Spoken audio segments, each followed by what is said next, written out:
And hello. Look. You can't keep me down, okay? I'm going to come back at you with a podcast eventually. That's just what I'm going to do.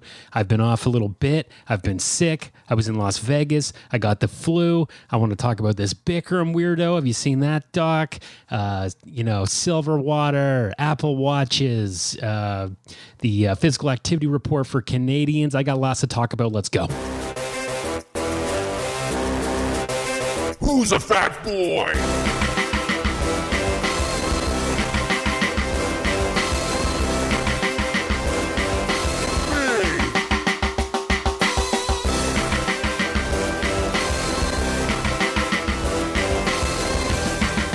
Podcast Fat Boy. Whoa, I can't believe we're back. Episode 46. Guys, we're getting close to episode 50. My goal, because you know how tough this podcast has always been for me to record, is to get to 50 before the 2020 ball drop, baby.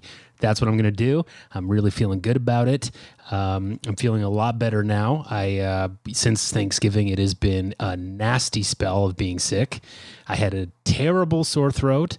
And my wife got the flu, and I, for some reason, didn't get it at that time. But I think that my body was just fighting it because it's immaculate. My immune system is a frontline Canadian army, and all of a sudden, I had this sore throat, and I had it for almost 10 days or something like that. I thought this was just me now. I have to count every time that I swallow. It is complete hell. But I guess I just have to get used to it. But turns out it wasn't strep. I did get tested for it. And then I went to Las Vegas. Okay, I thought I was all better. Everything was good. I went to Las Vegas for my first time with a couple of friends. And wow, that's a weird place. That's a weird place for people to go, for people to live. It's just, it doesn't seem real. It's immaculately clean if you're walking around outside, but also if you go into the casinos, it's still a place where you're allowed to smoke and you are allowed to drink absolutely anywhere, in the casinos, outside the casinos, on the streets. It was really starting to get to me because I'm so used to, in Canada, especially in Ontario, where you're not allowed to smoke inside anywhere anymore, and you get used to that. So my lungs were not used to it. I can't, going to Las Vegas, I started to feel, I had that sore throat coming back again. And it was just a little bit, but I was like, I'm going to ignore it. And hopefully it goes away. And sure enough, by the end of the trip, it turned into a full-blown flu. And I just had the worst last day of Las Vegas I think anyone could really have, besides, I don't know, anyone who's been murdered there or lost all their life savings, which I think is a daily occurrence there. Very trippy place. I'm really glad that I got to cross it off my bucket list. I don't know if I'd go back. I don't have any real urge. I'm not a big gambler or anything like that. Maybe I'd pass through it if I came back that way and saw the Grand Canyon and the Hoover Dam. Those are things I'd like to see. There's a lot of cool stuff in America. As much as I hate that country, I hate everything that it really stands for. There are a lot of good people in that country, and there's a lot of cool things that you can see there. And Las Vegas is one of them. It's something I think everyone needs to experience, whether you like to gamble or you don't like to gamble. Doesn't really matter. But coming back from Vegas, took a red eye, had the flu full on, I was getting a fever. I don't think there's leaving Vegas with a fever. Man, it really messed me up because for days I was just thinking about I felt like that city poisoned me in some way. I hate flying. I don't know about you guys, but I friggin' hate the whole process of flying. I'm not worried about crashing. That's something sometimes I look forward to the fact that I might be able to crash. But it's everything else. It's the security. It's the disgusting planes. What is it about planes? And I'm talking to you, WestJet. I'm talking to you, Air Canada. The I think only two Canadian airlines that we have in Canada. Why can't you clean the trays? Why can that not be? Even if you don't do it after every flight, you're flying a plane 2-3 times a day, whatever. Why can't you have a cleanup crew that goes in? You can have 4 to 6 people. They go in, they blitz it. They get antibacterial wipes. They get Lysol spray. I don't give a shit. Why can't we get them to go in and clean that stuff? Why does it have to be a disgusting bacteria trap that they say is more dirty than the washroom there? I just don't get it. It's just so gross. I bring antibacterial wipes onto every planet. Yeah, I'm crazy like that. But I tell you, feels a lot better once you wipe down all that shit. You can use your tray and hopefully not get a staph infection or, I don't know, jock itch. I don't want to get jock itch from a plane. I feel like that's a possibility.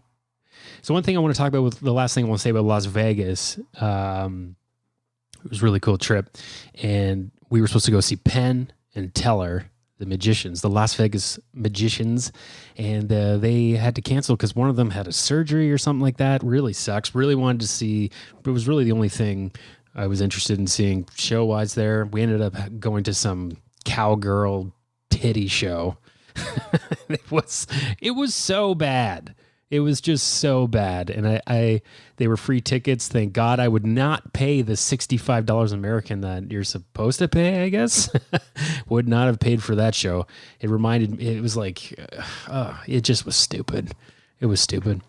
But speaking of Penn and relating it to the fitness aspect of this podcast, now, several years ago, Penn Jillette, that's the big motherfucker, the 6'7" guy, not the quiet one. He went on a potato diet. Now, I've always heard about this, and I always thought, like, what the hell is he doing with a potato diet? There's just not enough nutrients in potatoes to survive on. So he ended up losing like over 100 pounds. I think he was 322 pounds. He's 6'7". He's a big guy. But I can imagine him living in Las Vegas. 90% of his heart was blocked, and that's why he did this diet. And I thought there was something a little bit more magical to why he chose potatoes, but he literally, and I quote here, he chose potatoes because it just was the funniest word. He could have done beans. He could have done anything. He just thought potatoes are so stupid and funny. So he ate just potatoes for 2 straight weeks, and then he started to factor in veggie stews and some other proteins, hopefully, because that's the big problem when you do these kind of mono diets, right? Is that you're not getting enough protein, and I know we're used to just yelling at vegans about not getting enough protein, but idiots like Penn who eat just potatoes, they also don't get enough protein. Very important nutrient for the body, for pretty much everything, hair, skin, tissue, gotta have protein. That's why we're always yelling at the vegans, right? When they're eating their lentil stews. So, the one thing that I do like about this, he ended up losing 75 pounds in 3 months, which is pretty crazy. And he does say, like, if you're getting medical advice from a Las Vegas magician, you are making bad life choices, which is true. No one should be looking at Penn Jillette and thinking, oh, this is what I should do. It just seemed to work for him. And it's just a kind of fasting diet, I guess. Sure. I feel like potatoes just bloat the hell out of you. I remember going to Ireland and meeting my family, and I felt like I was slowly turning to Jabba the Hutt with potatoes. So I don't know if I would do the potato diet. I will get to my own fitness update, guys. I'm feeling good about my fitness right now. The weight is coming down, and I'm feeling good. So I just want to say that, and don't listen to Penn Jillette. Don't listen to me. It sounds enticing to lose 75 pounds in three months, but it could be very unhealthy for you, and you should maybe get a physical before you do something that's stupid, just to make sure your body can handle the strain. Did you guys hear about this Bikram guy? Bikram yoga. I didn't know anything about this guy. I didn't, I've heard of different gurus and stuff of yoga. I didn't realize that this guy's been huge since the 60s, and going mainstream in the United States. Now, and we're talking about yoga because it's fitness related. You can get a really good workout. It's intense stretching and holds in a very hot room where he would this Bikram character. If you know what I'm talking about, it's this doc on Netflix right now, and I think it's called Bikram, and it's called like Yogi Guru Predator, which is hilarious. I don't want to give away too much. You should get to know this guy with this documentary if you don't know who he is. But he's still going, apparently, doing his thing. He's not in the States anymore, but this guy is he just lies about everything, and he's a rapist and a megalomaniac. It's kind of crazy. And he's like in his 70s now, and he's still doing these teacher courses and stuff to make people learn his yoga, which he just stole from like the first person that taught him yoga, which is hilarious. He thought like, it's in India, no one's ever gonna know. I'm gonna just take all this shit and make my own. And then like one guy's like, I actually have the book of everything that you are teaching people, and I'm gonna publish it just so that it fucks with you a little bit, which I thought it was hilarious. Really fucking weird. I've done yoga a couple times. I've never done the hot yoga. When Bikram's doing his classes, he's got 2 air conditioner vents blasting at him, so he's not feeling the heat, the torture that he's putting everything through. I thought like that's a red flag already. This guy's it's friggin' weird. He's just I will say this about Bikram. I thought that Fraser Crane in the first 2 seasons of Frasier was the most confident man with a skullet, but this guy is super confident, and his skullet is just as wild as you can imagine. No one with a skullet like that should be confident or think they're sexy or think that they can manipulate women into doing things. Very strange man, just doing yoga in a Speedo and, tied up into I'm going to say it's a sumo bun. Is he wearing a sumo bun? Bikram, if you'd like to call into the podcast, I'd love to talk. I'm sure everyone's coming up to you now and being like, hey, man, saw the doc. Oh, that was really good. What's it called? Guru? Yeah. Predator. Yeah, that's it.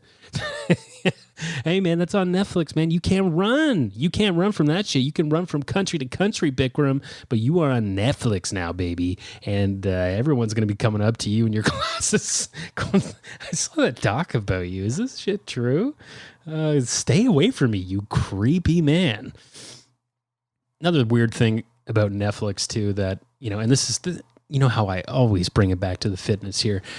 They're going to test and start speeding up, giving you the option where you can like play Netflix shows, movies at a faster rate, because, binge watching is such a thing now where people have to sit down, they have to watch a whole season of The Crown or whatever. And so they're thinking, well, why don't we get more clicks? Why don't we make more money with people funneling it faster into their brain? And, it's just like, I hate to quote a bad movie, but I just keep thinking about Batman Forever and the Riddler. Isn't this what the Riddler did? Is he just like sucking our thoughts out of our heads while we couch potato? That was really before, that movie was just before the dawn of the internet, the crazy part of the internet where it got wild and open and tidal wave-erific. Batman Forever, guys, check it out. It's not good. But you get to see Jim Carrey and Tommy Lee Jones, the only time in their lives they will ever act together. There's a couple things because I have been so sick with these flus and the colds. It's been terrible. It really, the flu, I don't know. Should I have got a flu shot? Was it that strain? Everyone who doesn't take the flu shot is like, well, they don't even know what strain it is. It's like shooting fish in a barrel here. A barrel full of flu barrel. So that's the one reason that most people who don't take it decide not to keep taking. I guess I'm one of those people. I just think that it's to protect older people and kids, though. So like I understand you got kids or you're around elderly people a lot. I don't know. It's funny how resistant we are to the vaccine. apparently you can get sick from it, but it's not, you don't get the flu from it, but you can have side effects. Your body can try to fight it in a way, which can give you a fever and, cough, mucus, whatever. So I guess people get pissed when that happens. But yeah, I don't know. I mean, like how much is this going to be the norm going forward for so much things because of the internet, because of Google and everything else? And hey, I Google a lot. We're just not trusting doctors anymore. And you really can't, to a point. I think you have to trust yourself. You have to look after your own health, and you have to get second opinions when you're not satisfied. Because most of the people in my life who have died from cancer, it's because they were misdiagnosed by a doctor. Far majority of people. So sometimes just hearing, it's this, it's that, take this, take some antibiotics, maybe it's not enough. Maybe go to another doctor. That's what you got to do with your health now. So when I was sick, and we're getting into that sick season, I'm going to talk about a couple of things. I was at my brother-in-law's and my sister-in-law's cottage, and they were like, "Oh, I take silver water." I've never heard of this. Have you ever heard of this? Silver water. It's exactly what it sounds like. It is. It's a mineral supplement, and it contains, trace amounts of actual silver. And it was useful before we discovered things like antibiotics. It seemed to be something that was helpful into, killing bacteria. It attaches to the membrane, apparently damages it, kills the bacteria. But people, it's like a magical elixir. It's a magical elixir that people seem to believe in, that I didn't know anything about this. And I'll talk about two things. So we tried it when we got sick and didn't really notice anything. Don't think it did anything. People swear by this stuff. There's some people that make their own colloidal silver. I don't know how they do that. I was watching this clip. I don't know if it's the algorithms or what, but a video popped up for me of an interview that Oprah did back when Dr. Oz was just a keen guest on the show. And they had this guy on. He was completely blue. His skin was blue. He looked like a fucking Smurf. And it wasn't body paint. It was from the colloidal silver. This guy was making it himself. He was drinking it. He made it for a friend who was sick or something, and then he started taking it too. His reasoning behind starting is very weird. He's like, well, I wanted to make my friend feel better when I took it.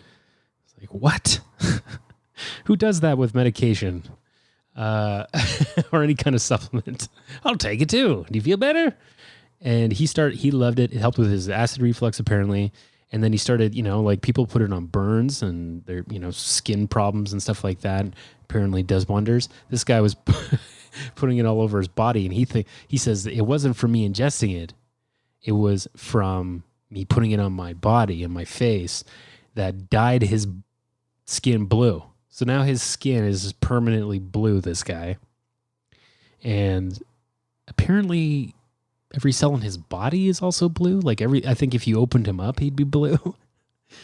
So that scared the shit out of us right away. We dumped the colloidal silver down the fucking drain. Okay. We're not fucking around with this stuff because there's no proof that it's effective.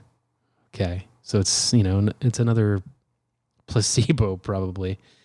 A lot of people, swear by it for pretty much anything, even AIDS. Some people are treating themselves with colloidal silver for HIV and AIDS. I mean, when you have something like that, or you have Lyme disease or emphysema, I guess I would try anything. Why not? Right? But it can really fuck with your organs, apparently. It can get, the silver doesn't get filtered through your kidney. So it just like deposits in your organs, your liver, your spleen, your kidneys, your muscle, your brain.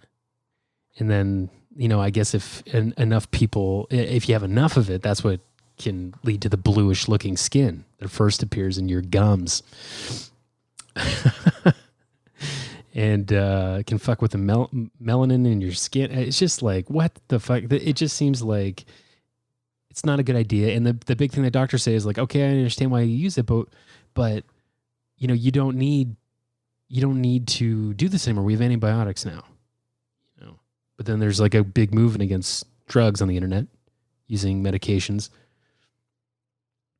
Everyone's getting, well, now there's bacteria that's antibiotic resistant. Like, guess I gotta go back to the colloidal silver. So eventually we'll just all take colloidal silver and we'll be fucking Smurfs running around. Like, this guy looked like fucking Papa Smurf. He even had white hair. It's fucking crazy. I just, I don't know.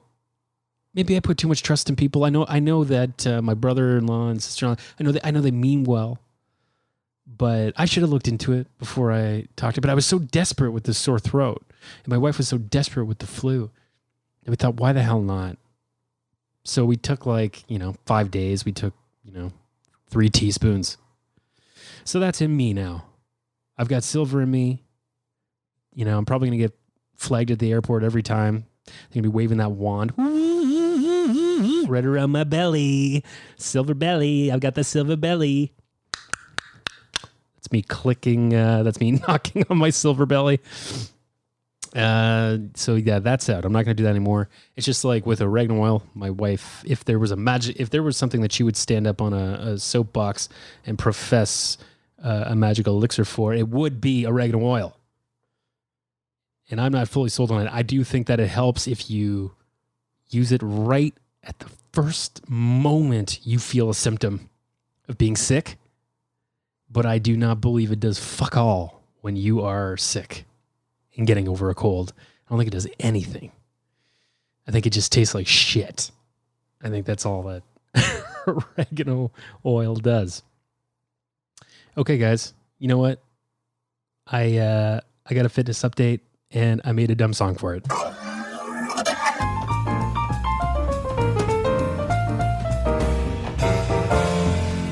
Fitness update. Okay, so I made this sting quite a while ago. Now hearing it, it sounds like I grabbed a sting by its scruff and threw it down the stairs.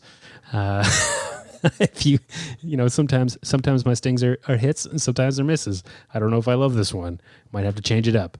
But you know what? It just gives a little bit of a fun poke of fairy dust to the whole fitness update. So here's my fitness update, guys. I'm at 217 right now. I'm 1 pound away from where I was back when Podcast Fat Boy started in 2014, early 2014. I got back down. I've lost almost 15 pounds since the summer, since I went through that horrible experience. And a big part of it is I just don't drink as much anymore. I think I was medicating quite a bit with alcohol to get through this terrible year that I had the year before. Not doing that anymore. I mean, simple things like I have stairs now. I have to walk upstairs all the time. I can feel it in my legs, but also I'm exercising way more. I'm at the gym. I'm working out. I'm playing hockey again, and I'm starting to feel good back on the ice. I don't feel like I'm dying after every shift. So what do I need to do? I probably need to stop eating so much, It's just like, especially when you work out, it's really hard to not, like, I just went on the exercise bike last night for like 35 minutes. It was late too. It was like 10.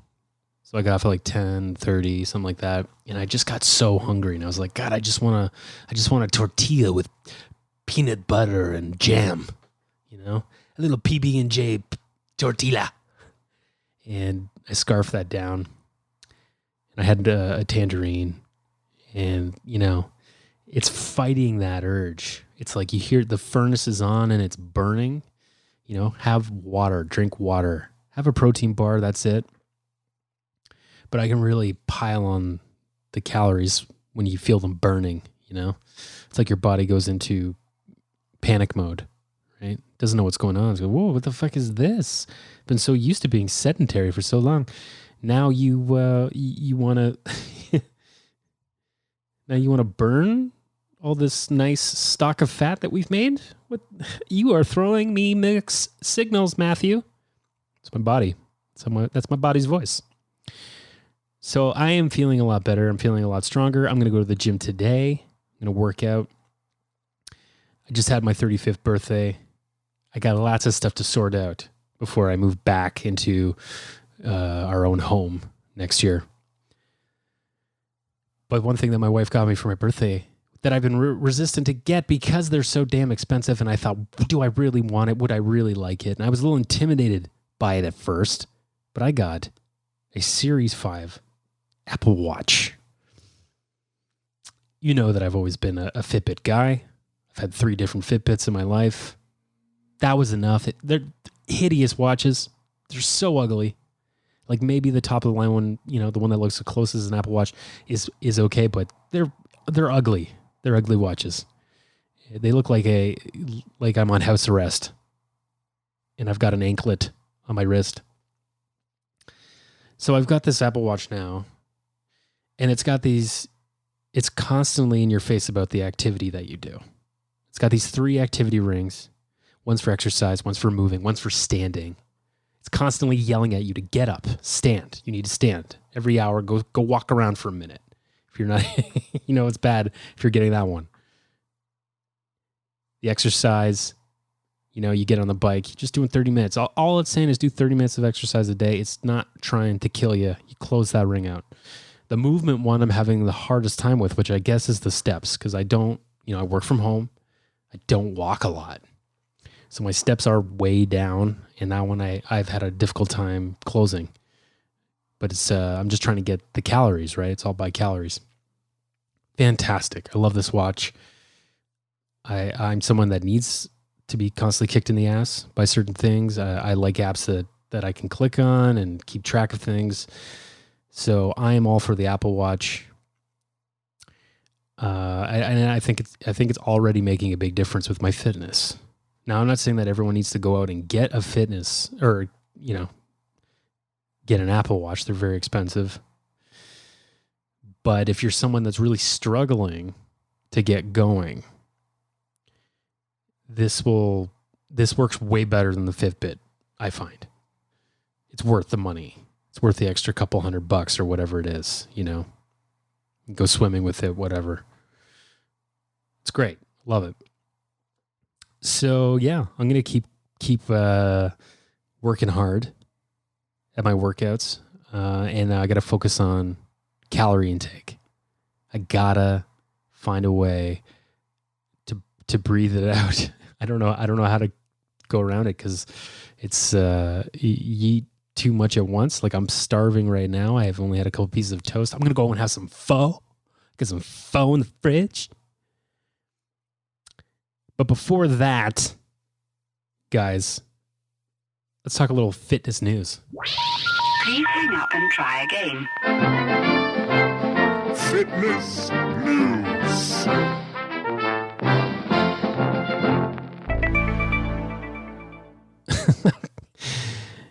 Another hot sting.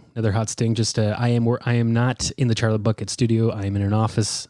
I am recording on my awesome mixer right now because you guys deserve it. You know, I'm looking at the listens. I'm still getting lots of listens on the podcast, which I really appreciate. So I wanted to put a little bit higher quality one. I want to put a little bit of music. We're just up around 30 minutes right now. Do not worry. I know that's a little bit longer than I usually go, but it's been a while. I've had some things to say. It's always on my mind. We're going to get to episode 50. If I get to episode 50, I'm going to rent out Massey Hall. We're going to do a live podcast recording. I've got connections. In the news right now, something that caught my eye, kind of what we've been talking about in this episode a lot, being sedentary, not moving. a rock, sitting.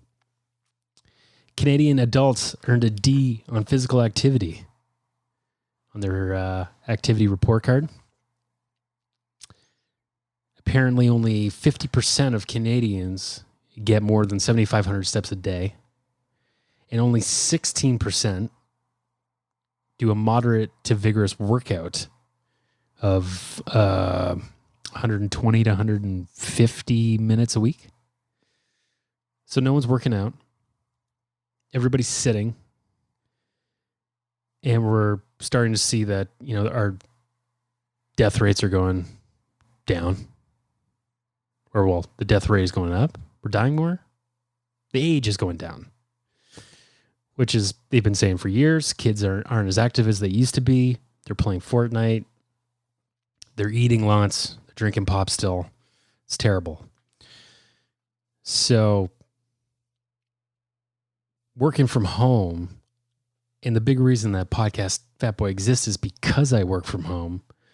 And it has led to this sedentary lifestyle where you can work all day and you don't really move much. And you're sitting in a chair. You're getting no exercise. But this is the way the world is going, working from home, right? We don't have the infrastructure in cities for people to constantly keep driving in and working in the cities. Have you driven into a big city like Toronto? It's a fucking nightmare. Have you tried to park in a city? There's no parking. There's only condos. And I don't even know if the people who buy condos in these cities work in the cities. They might leave the city. I don't know. Most of them are empty. A lot of them are empty. 6% of all homes in Toronto are empty.